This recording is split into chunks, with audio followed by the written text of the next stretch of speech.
Hello students, आज के topic में हम डिस्कस करेंगे structure and mechanism of gills. हमें पता है कि जो फिशेस में रेस्पिरेशन होती है दैट इज़ बाय गिल्स।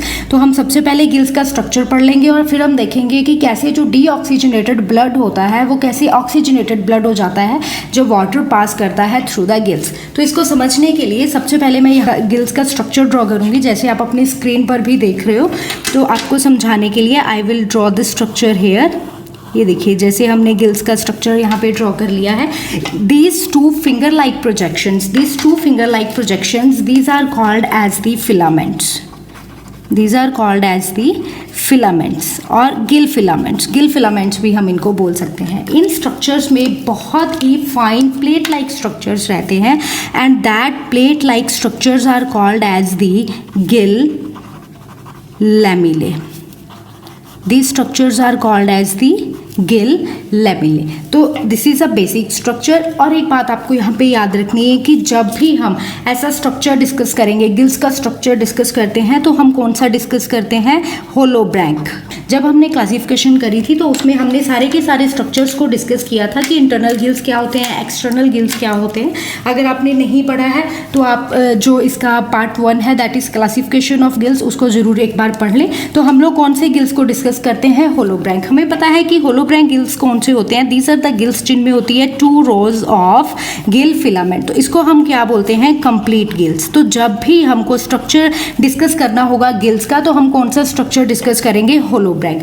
तो अभी यहाँ पे क्या है? गिल्स फिलामेंट होती हैं जो 2 फिंगर लाइक प्रोजेक्शंस होती हैं और उनके बीच में बहुत ही फाइन प्लेट लाइक स्ट्रक्चर्स होते हैं जो गिल लैमेले होते हैं। ये जो गिल लैमेले होते हैं ये बहुत ही इंपॉर्टेंट रोल प्ले करते हैं जब डिफ्यूजन होनी होती है ऑक्सीजन की। अभी मैं यहाँ पे एक बात और आपको बता देती हूँ कि गिल्स में क्या होता है, एक तो कंटिन्यूस फ्लो होता है वाटर का, सेकंड यहाँ पे ब्लड का कनेक्शन भी रहता है। मैं ड्रॉ कर रही हूँ दीज टू, जो मैंने ये 2 राउंड से स्ट्रक्चर यहाँ पे ड्रॉ करे हैं। These 2 structure represent blood vessels. क्या रिप्रेजेंट कर रहे हैं? Blood vessels. यहाँ पे क्या होता है? Branchial artery and branchial when. हमें पता है जो ब्रैंकियल आर्टरीज होती हैं वो क्या करती हैं? They always carry oxygenated blood, while जो ब्रैंकियल वेन्स होती हैं दे कैरी डीऑक्सीजनेटेड ब्लड। ये कौन सा ब्लड कैरी करेंगी? Deoxygenated blood. तो इसका मतलब क्या है? जो वेन्स हैं वो यहाँ पे क्या होती हैं? अपना एक उनके एक स्ट्रक्चर बना होता है, एक जाल सा बना रखती हैं वो। जैसे इसको, इस पूरे स्ट्रक्चर को स्क्रीन पे भी देख रहे हो कि these 2 structures are the gill lamellae. और इन गिल लैमेले के बीच में ये जो आप एक फाइन स्ट्रक्चर देख रहे हो these are the blood vessels. ये क्या है? Blood vessels. अभी ये देखो यहाँ पे कितना क्लोज जो कनेक्शन रहता है लैमेले में और ब्लड वेसल में। इस कनेक्शन की वजह से यहाँ पे क्या हो जाती है? डिफ्यूजन। तो यहीं पे क्या होता है? जो ऑक्सीजन होती है वो कहाँ पे चली जाती है? ब्लड में। मैं आपको यहाँ पे फिश का स्ट्रक्चर बना के आपको बताती हूँ। ये देखिए, जैसे यहाँ पे हमने एक फिश का स्ट्रक्चर ड्रॉ कर लिया। ये हमने क्या बना लिए? गिल्स। हमें पता है कि फिश में ऑक्सीजन कहाँ से आती है? बाय द माउथ के थ्रू ऑक्सीजन आती है और गिल्स के थ्रू वो बॉडी से बाहर चली जाती है। कैसे? ये देखिए, हमें पता है जो फिश होती है, फिश का जो हैबिटेट है दैट इज एक्वेटिक। और ये वाटर मॉलिक्यूल्स जब माउथ के थ्रू अंदर आते हैं तो गिल्स में पास होकर जब बाहर जाते हैं तो इनके पास कितनी ऑक्सीजन रह जाती है? ओनली 10%। इट मीन कि जो पूरी प्रोसेस है वो कहाँ पे हो रही है? वो हो रही है इस पर्टिकुलर एरिया में। इस पर्टिकुलर एरिया को हमने क्या बोला? गिल्स, जिसका स्ट्रक्चर हमने अभी डिस्कस किया। यहाँ पे क्या हो रहा है? जब वाटर का मॉलिक्यूल अंदर आया था तो उसके पास ऑक्सीजन थी, लेकिन जब वो गिल्स के थ्रू बाहर निकल गया फिश की बॉडी से तो उसके पास ऑक्सीजन नहीं है। इट मीन कि यहाँ पे कोई प्रोसेस हो रही है, यहाँ पे ऐसा कुछ मैकेनिज्म है जिस मैकेनिज्म के थ्रू क्या हो रहा है? गिल्स में ऐसा मैकेनिज्म हो रहा है जिसके थ्रू ऑक्सीजन जो है वो ब्लड वेसल्स में जा रही है। वो कहाँ होता है? वो यहाँ पे होता है, जो मैंने आपको लैमेले दिखाया। यहाँ पे क्या होता है? ये जो लैमेले हैं, इन लैमेले का कनेक्शन होता है इन वेसल्स के साथ, फाइन कनेक्शन होता है और यहाँ पे डिफ्यूजन की प्रोसेस हो जाती है जिससे ऑक्सीजन क्या चली जाती है? ब्लड में चली जाती है। ठीक है, अभी यहाँ पे 2 इंपॉर्टेंट पॉइंट्स हमने याद रखने हैं। वो 2 इंपॉर्टेंट पॉइंट्स क्या है कि एक जो फिश होती है वो कहाँ रहती है? वाटर में। वाटर में जो ऑक्सीजन का कंटेंट होता है वो क्या होता है? Low as compare to the air. ठीक है। वाटर में ऑक्सीजन कंटेंट क्या रहेगा, लो रहेगा as compare to air. Air में कंटेंट क्या होता है, ज़्यादा होता है। तो इसका मतलब ये तो है नहीं अब ज़्यादा एयर लेने के लिए फिश जो है वो टेरेस्ट्रियल हैबिटेट में जाएगी, लैंड पे जाएगी ऑक्सीजन लेने के लिए, नो। तो इसको क्या करना पड़ता है, इसको अपने आप में कुछ ऐसे चेंजेस लाने पड़ते हैं जिससे ये ज़्यादा से ज़्यादा ऑक्सीजन जो है वो अपने अंदर ले सके और ज़्यादा से ज़्यादा इसको ऑक्सीजन मिल सके। अभी ऑक्सीजन जो वाटर में होती है उसमें जब डिफ्यूज़न की प्रोसेस होती है वो भी क्या होती है, लो, क्योंकि वाटर की डेंसिटी क्या होती है, ज़्यादा होती है as compare to the air. तो इन दो चीज़ों को कॉप अप करने के लिए बड़े ही दो इंपॉर्टेंट हमारे पास मैकेनिज्म है। One mechanism is called as the counter current mechanism, another mechanism is the another thing is the continuous flow of the water. तो इन चीज़ों को हम अच्छे से यहाँ पे समझेंगे। वाटर जो काउंटर करंट मैकेनिज्म है वो मैं अभी आपको बाद में बताऊंगी, लेकिन सबसे पहले मैं कंटिन्यूस फ्लो ऑफ वाटर बता देती हूँ। अभी जब फिश को पता है, अभी क्या होगा, मान लो हमें सांस लेने में तकलीफ हो रही है तो हम क्या करते हैं, फटाफट ब्रीथ करते हैं, फटाफट सांस लेने की कोशिश करते हैं। तो फिश को भी पता है कि उसके अंदर जो ऑक्सीजन जा रही है वो क्या हो रही है, बहुत कम ऑक्सीजन जा रही है। तो फिश क्या करती है, वो कंटिन्यूसली वाटर को अपने अंदर भेजती रहती है। इसको हम बोल रहे हैं continuous flow of water. Continuous flow of water बना रहता है फिश में। जैसे कि अभी ये वाटर मॉलिक्यूल्स अंदर आ रहे हैं तो उनके पास बहुत सी ऑक्सीजन है और कंटिन्यूसली ये अंदर आ रहे हैं और ये ऑक्सीजन यहाँ पे इसकी डिफ्यूजन हो रही है और जो वाटर का मॉलिक्यूल बाहर आ रहा है, जितना भी वाटर उसके पास अभी कितनी 10% ही ऑक्सीजन बची है। इट मीन कंटिन्यूस वाटर के अंदर आने से क्या हो रहा है कि बहुत ज़्यादा ऑक्सीजन जो है वो फिश को मिल रही है। एक तो हो गया कंटिन्यूस फ्लो, सेकेंड है counter current mechanism. This is very very important mechanism.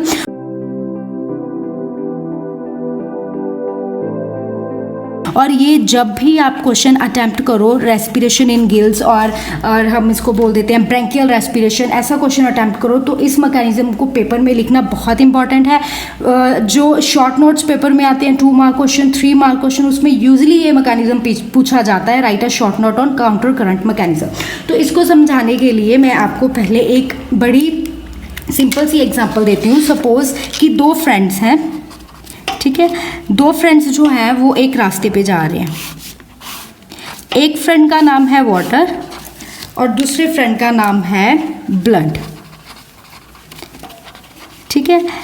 दोनों का रास्ता क्या है, सेम, दोनों एक ही साइड जा रहे हैं। जो वाटर वाला फ्रेंड है उसके पास है 100 कैंडीज और जो ब्लड है, जिसका नाम ब्लड है, उसके पास कितनी कैंडीज हैं, ओनली 10 कैंडीज, राइट। उसके पास कितनी कैंडीज हैं, 10 कैंडीज। अभी इसको इसके ऊपर दया आ गई, इसने क्या किया, इसने बोला कि चल कोई बात नहीं, तू मेरी 10 कैंडीज ले ले। इसने 10 कैंडीज इसको दे दी। अब इसके पास कितनी होगी, 20 कैंडीज। अब इसके पास कितनी रहेगी, 90 कैंडीज। अभी भी क्या है, इसके पास कैंडीज ज़्यादा, इसके पास लो। तो यहाँ पे डिफ्यूजन की प्रोसेस को याद रखना है, क्योंकि oxygen is a particle of gas. तो वहाँ पे क्या होगी, हाई कंसंट्रेशन से लो कंसंट्रेशन की और क्या हो जाएगी, डिफ्यूजन हो जाएगी। तो इसको याद हमने रखना है कि ये कैंडीज जो मैं बोल रही हूँ वो ऑक्सीजन है। अभी ये दोनों एक ही साथ एक ही डायरेक्शन में जा रहे हैं, जाते जाते इसने फिर देखा इसके पास तो 20 है, मेरे पास कितनी है, 90। तो ये क्या करता है, उसको 10 कैंडीज और दे देता है। इसके पास 30 आ जाती है, इसके पास कितनी रह जाती हैं, ओनली 80, ठीक है। तो फिर इसके पास क्या है, कंसंट्रेशन हाई, इसके पास कंसंट्रेशन लो। तो ऐसे ये इसको अपनी कैंडीज देता रहता है। एक सिचुएशन ऐसी आती है जब दोनों के पास कितनी कैंडीज हो जाती हैं, 50-50। तो ऐसी सिचुएशन को हम क्या बोलते हैं, इक्विलिब्रियम। क्या बोलेंगे, इक्विलिब्रियम। जब इसके पास भी 50 कैंडीज हैं और इसके पास भी 50 कैंडीज है, अभी क्या हुआ, इक्विलिब्रियम आ गई। अभी कोई भी किसी को अपनी कैंडी नहीं देगा। तो इस ऐसी सिचुएशन को हम बोलेंगे पैरेलल। क्या बोलेंगे, पैरेलल, कि इसमें वाटर और ब्लड जो है उसकी जो सप्लाई है वो पैरेलल होती है।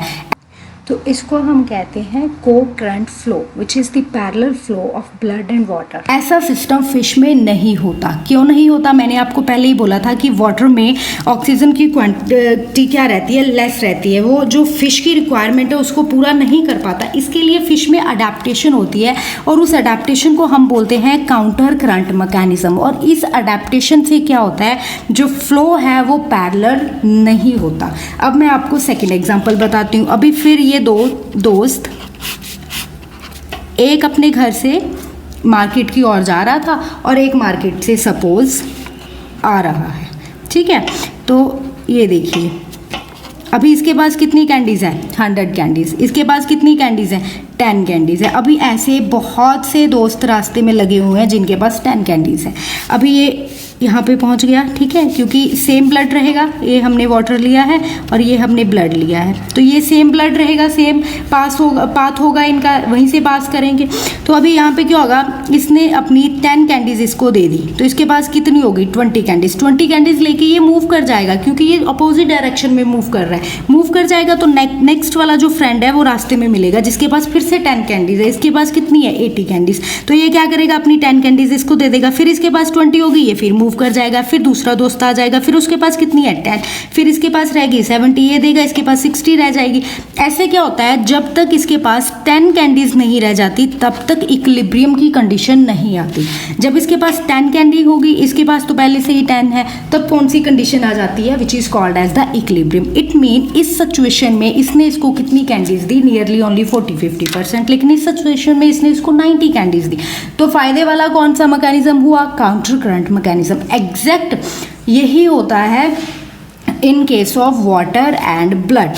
अभी यहीं पे मैं आपको समझा देती हूँ क्योंकि इजीली समझ आ जाएगा। जब वाटर फ्लो करेगा सेम डायरेक्शन जैसे ब्लड फ्लो कर रहा है, तब क्या होता है, जो ऑक्सीजन का ट्रांसफ़र होता है, जो ऑक्सीजन वाटर से ब्लड वेसल में जाना है, वो कितना जा पाता है, ओनली 40-50%। अभी पहले से ही पानी में कम थी ऑक्सीजन, कम उसको मिल रही है पानी की वजह से, डिफ्यूज़न नहीं हो पा रही है, डिफ्यूज़न का रेट स्लो है क्योंकि उसकी डेंसिटी ज़्यादा है, तो अभी 50% ही मिलेगा, फिर कुछ नहीं बचेगा। इसलिए फिशेज़ में क्या होती है, adaptation to cope up this situation, and that adaptation is called as the counter current mechanism. अभी काउंटर करंट मैकेनिज्म में हम ब्लड और वाटर की एग्जांपल लेके समझ लेते हैं। ये देखिए, ठीक है, ये क्या है, वाटर, और ये क्या है, ब्लड। अभी ब्लड कितना था, 10% ऑक्सीजनेटेड ब्लड था, बाकी का सारा क्या है, डीऑक्सीजनेटेड। अब इसके पास क्या है, 100% ऑफ ऑक्सीजन है, इसने यहाँ से जो ब्लड है वो मूव करता रहता है, मूव करता रहता है। वाटर कितना है, 100%, इसको क्या दे देगा, अपना 10% दे देगा, ये 20% हुआ, मूव कर गया, फिर इसको 10% देगा, 20% हुआ, मूव कर गया। इट मीन्स कि वो कंटिन्यूस ऑक्सीजन मॉलिक्यूल्स कैरी करता रहता है जब तक कि इक्विलिब्रियम नहीं आता। इक्विलिब्रियम आता है ओनली 10% में। तो मैंने यहाँ पे आपको समझाया था ना कि ऑक्सीजन जो है वो कंटिन्यूसली अंदर आती रहती है, और जब बॉडी को लीव करेगी तो उसके पास कितना होता है, ओनली 10%। तो जब भी ऐसा क्वेश्चन अटैम्प्ट करें, यदि आपको क्वेश्चन पूछा गया है 5 और 6 मार्क्स में, फिर तो इतना लिख दें, दैट इज इनफ। यदि क्वेश्चन आपका 10 मार्क्स का है, लॉन्ग है, तो सबसे पहले आपको एक्सप्लेन करना होगा व्हाट इज रेस्पिरेशन, देन आप बताए द क्लासिफिकेशन ऑफ गिल्स, जो मैंने आपको एक्सटर्नल, इंटरनल, हेमी ब्रैंक, होलो ब्रैंक, ये सारे प्लूरो ब्रैंक, सब जो टाइप्स बताई थी उन सब टाइप्स को लिखे। उसके बाद आप लिखिए स्ट्रक्चर को और मैकेनिज्म को। इसको एक बार फिर से देख लेते हैं। स्ट्रक्चर में हमने क्या पढ़ा था, जो गिल्स होते हैं उसकी 2 फिंगर लाइक प्रोजेक्शंस होती हैं, और उन 2 फिंगर लाइक प्रोजेक्शंस को हम फिलामेंट बोलेंगे। इनके अंदर प्लेट लाइक स्ट्रक्चर्स होते हैं जो गिल लैमेले होते हैं, जिनकी डायरेक्ट अटैचमेंट होती है ब्लड वेसल्स के साथ। वेसल्स 2 तरह की रहेंगी, branchial artery, branchial when. Branchial artery जो होती हैं वो ऑक्सीजनेटेड ब्लड कैरी करेंगी, जो वेन्स होती हैं वो डीऑक्सीजनेटेड ब्लड कैरी करती हैं, और ये लैमेले के इर्द गिर्द घूमती रहती हैं, सो दैट जब वाटर आता है तब आर्टरीज ऑक्सीजन लेके चली जाती है, वेन्स कंटिन्यूसली डीऑक्सीजनेटेड ब्लड लाती रहती हैं। माउथ के थ्रू जो ऑक्सीजन है वो कंटिन्यूस वाटर की सप्लाई होती रहती है, और गिल से ऑक्सीजन, जो गिल से वाटर है वो बाहर निकल जाता है, और उस वाटर में ओनली 10% ऑफ ऑक्सीजन होती है। इसमें 2 बहुत ही इंपॉर्टेंट मैकेनिज्म होते हैं, one is the counter current mechanism and the another is the continuous flow of the water. Continuous flow of water मैंने यहाँ पे समझाया था कि कंटिन्यूली वाटर जो है वो अंदर आता रहता है, और काउंटर करंट मैकेनिज्म ने हमने ये देखा था कि पैरेलल जो पासेज है वाटर और ब्लड का वो नहीं होता, एंटी पैरेलल होता है, सो दैट इक्विलिब्रियम बहुत लेट से आए और ज़्यादा से ज़्यादा ऑक्सीजन है जो वाटर से वो ब्लड में चली जाए। ठीक है, for queries, for any kind of questions you can comment below. Thank you so much.